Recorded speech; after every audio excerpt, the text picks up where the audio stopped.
Let's focus on the other breaking news last night and the quarterback situation with America's team. We know Tony Romo is sidelined for about 7 games at least, so it's Brandon Weeden who will get the nod. And then yesterday, the Cowboys added another signal caller to the mix, acquiring Matt Cassel from the Bills, who was beat out by Tyrod Taylor. Here's Jerry Jones on the situation. He's a thing of beauty on throwing a football. His passing motion or his arm is, frankly, you won't see a more gifted passer. And power, accuracy, the entire aspect of it. Okay, so as I was just saying earlier, Brandon Weeden's there. Now they bring in Matt Cassel, who was acquired from the Bills. Tyrod Taylor took the job. Originally, he was with the Vikings prior. Skip, that's the backstory. Oh, let's go to Stephen A. I apologize. Stephen A., do you trust in the Cowboys situation? Well, first of all, you have no choice but to, because it's a product of injury. So certainly you don't want to sit there. It's not like they said Brandon Weeden, we're going to allow him to start over Tony Romo, because that would obviously be laughable. But because of the injured situation, and he is the backup, you know, and plus, not only that, he works with the first team on Wednesdays, which is the day that Tony Romo takes off. You get all of that. Yep. The flip side to it, however, is I found Jerry Jones' comments just straight comedy, to be quite honest with you. The way he talked about Brandon, we really throw a football and all of this other stuff. Why? Because Jerry Jones, ever the salesman, is trying to sell everybody on Brandon Weeden and what he's going to do for the Cowboys. And then there's no reason for hopes to dissipate in any way, shape, form, or fashion. I find that to be comical. Brandon Weeden is 0-6 in his last 6 starts. His last game as a starting quarterback for the Dallas Cowboys, he lost that game. His QBR was 15. This is Skip's favorite stat. I am correct in saying that, right? Your favorite stat is QBR. You couldn't wait to share that 15 QBR. Be honest. 15. You were excited to share that. Wait, say it again. 15. 15. A QBR of 15. On a scale of 0 to 100. 15. So I just laugh about that. Now, I will say this. I wish him luck. I mean, the brother's birthday is on the same day as mine. Oh, that He's got something going on. Okay. I mean, and everyone will be in Cowboys gear again. Whatever. The point is that, you know, October 14th is a very, very special day. Very special individuals are born and raised on that day. Usher's birthday Are you a is the Libra? same as mine. Of course I am. Oh, okay. Usher's birthday is the same as mine. And look at how much of a star he is. I'm on First Take. We know what time it is here. Needless to say, we don't even have to go there. October 14th is a very, very special day. But I will tell you this, Brandon Weeden, it's not so much about him, Skip. It's about the weapons that he's not going to have available to him. That is what I believe could be somewhat problematic for him. I don't expect him to be great. I don't think greatness is in him. But I do expect him to be relatively decent and keep things somewhat interesting for the Dallas Cowboys. So I won't sit there and excoriate the man. I won't disrespect him. I would tell you that he's winless in his last 6 starts. The QBR before the 15, by the way, there was a QBR of 26 in the other 5 starts he had. So it's just not that impressive. We all know this. But he can throw the football. Yep. He is familiar with the system. He does practice with the first team on Wednesdays. Yep. And the combination of all of those things, I think, lends itself towards expecting a slightly better result than some critics would surmise about Brandon Weeden. But I don't expect him to knock my socks off in any way. Weeden or Cassel? Which way would you go? I definitely go with Weeden over Cassel. Well, Cassel couldn't beat out Tyrod Taylor or E.J. Manuel. That's number 1. Number 2, he hasn't done anything in the NFL since his 1 season when Tom Brady went down in Game 1 against Kansas City back in 2008. In Kansas City. No, I'm just saying, he won 10 in Kansas City 1 year, but I've never been sold on Matt Cassel. I'm not sold on him now. He's definitely a viable backup to Weeden. In light of the fact that Tony Romo is out, I do agree with that. But outside of that, there's nothing about Matt Cassel that moves me, so I don't have a problem with Weeden being designated ahead of him. There we agree. Where I disagree with you is in your view of Brandon Weeden. I like Brandon Weeden a lot, and I'm not being a hypocrite about this. This isn't 20/20 hindsight. I liked him a lot before he was drafted. Unfortunately, by the same Cleveland Browns that drafted Johnny Manziel at 22, same spot. How funny. And I believe what happened to Brandon Weeden in Cleveland is Manziel all over again. Wrong place, wrong time, another regime that was about to be completely blown out, you're not going to have much of a shot. Now, why did I love Brandon Weeden? And by the way, I'm going to be on record here. I believe Brandon Weeden is good enough and now comfortable enough in a system that he's been in finally for 2 years under Scott Linehan. We saw the fruits of that when he went 7 for 7 at Philadelphia. While that game was still teetering, it was still a losable game. If he'd gone in and stunk it up with a QBR of 15 in that game at Philadelphia, they would have lost. But they won when obviously he hit Terrence Williams. Byron Maxwell just watched as he ran to the end zone, and that was the ball game.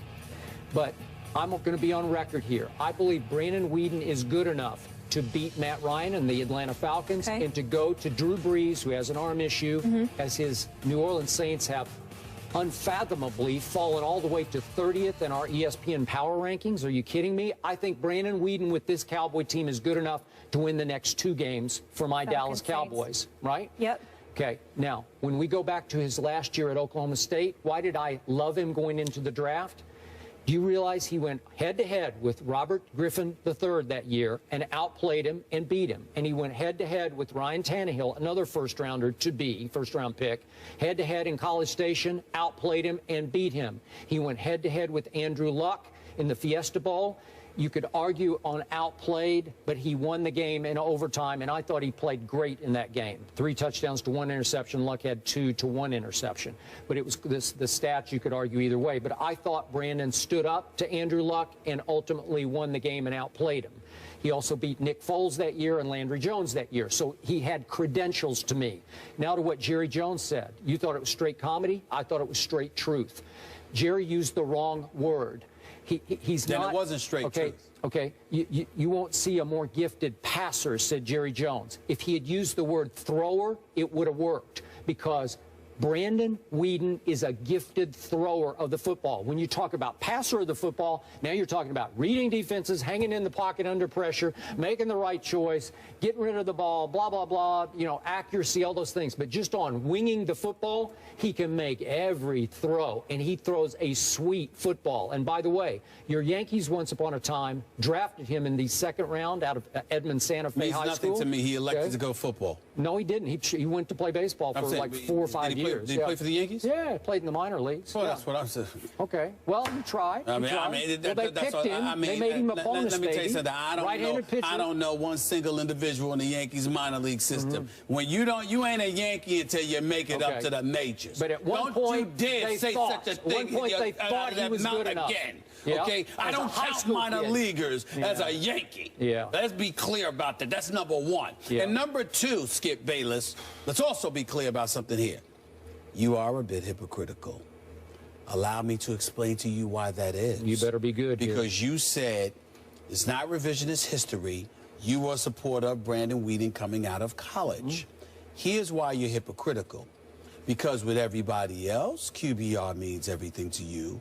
Why wouldn't it mean that much with Brandon Weeden?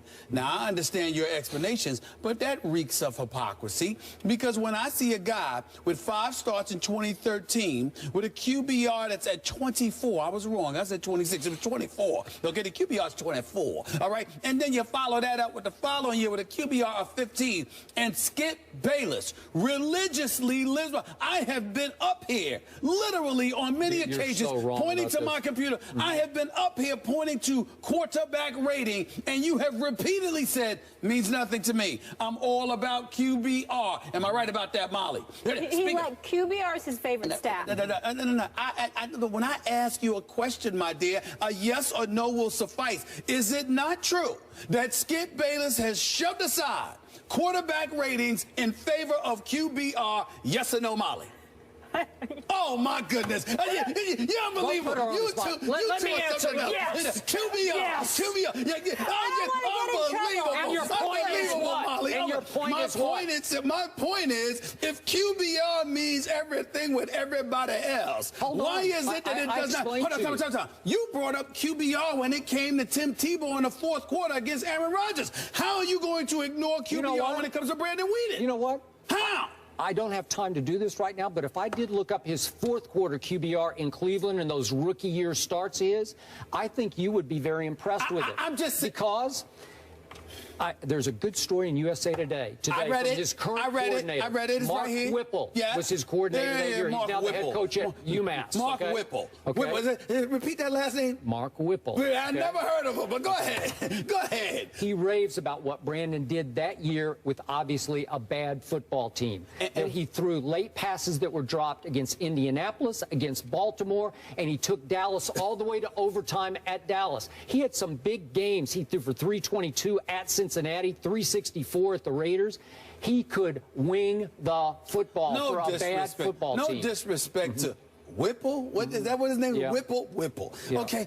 No disrespect to Whipple. Where's Whipple at right now? He's the head coach at UMass. UMass. NFL.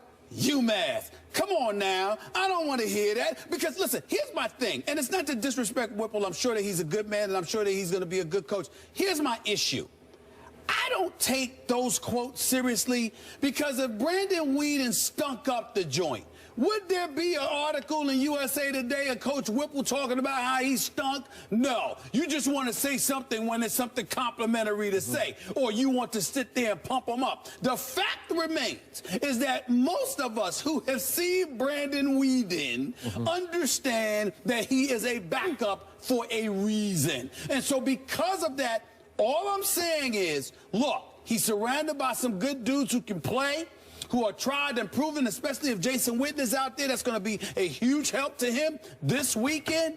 But in the end, a quarterback rating of 24 in his 5 starts in 2013 and 15 in his lone start last year with an 0-6 record in his last 6 starts as a quarterback, all right, does not bode well for your guy. Okay. These are facts. Okay, here's my fact. Okay. He came for Tony Romo in relief, made 4 out of 6 throws for 69 yards against Washington. Remember when Romo hurt his back? Yeah. Then the next week he had to start against Todd Bowles' defense at Jerry World. Arizona was on a roll, especially defensively, at 6-1 at that point. They threw, as you would say, the kitchen sink at Brandon Weeden. He did not handle it well. He stunk it up. For reasons I cannot explain, he never clicked with Dez. They couldn't get on the same page. Well, guess what? Dez isn't there anymore. So let me get this straight. You're saying he could click with Dez. So the fact that Dez Bryant, who you have proclaimed to be the best wide receiver in all of football, is not there, that's going to be a good thing for Brandon Weeden? You're unbelievable. Well, I mean, hey, you're the best. I concede that you're the best. You just said that. No. You just looked on national television and said the best wide receiver in football who is gone because of a broken foot is a good thing for the backup quarterback for the Dallas Cowboys. So in other words, you know why? So in other words, let me educate you about football. The game you have you struggle to grasp. All right, no problem. Okay? No problem. You can take those shots. It's all right. I'm here. Arizona, and you get Dez-centric, and you say, I got to get it to him. I got to get it to him.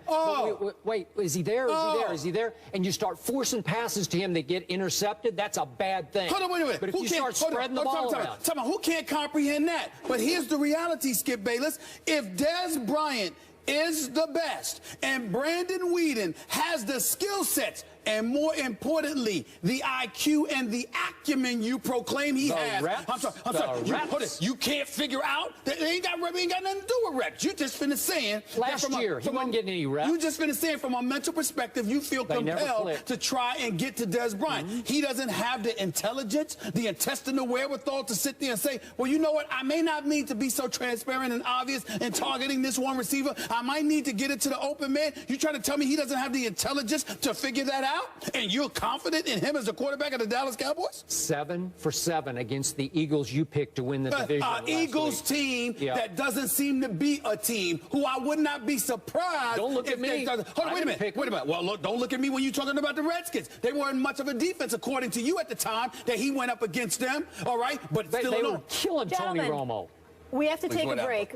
But we're going to continue with the Cowboys when we come back. And one thing I want to know from both of you. You don't need to continue with the Cowboys? We do. Why? There's a new receiver coming to town, maybe, for Dez Bryant. I want to know how many games they need to win. To do what? To be okay. To win the division? With Brandon Weeden. How many can Brandon pull off, and how many do they need to be okay? I'm already on record. I'm giving him a shot to win the next 2. And that would go a long ways. If you're 4-0, you got a shot.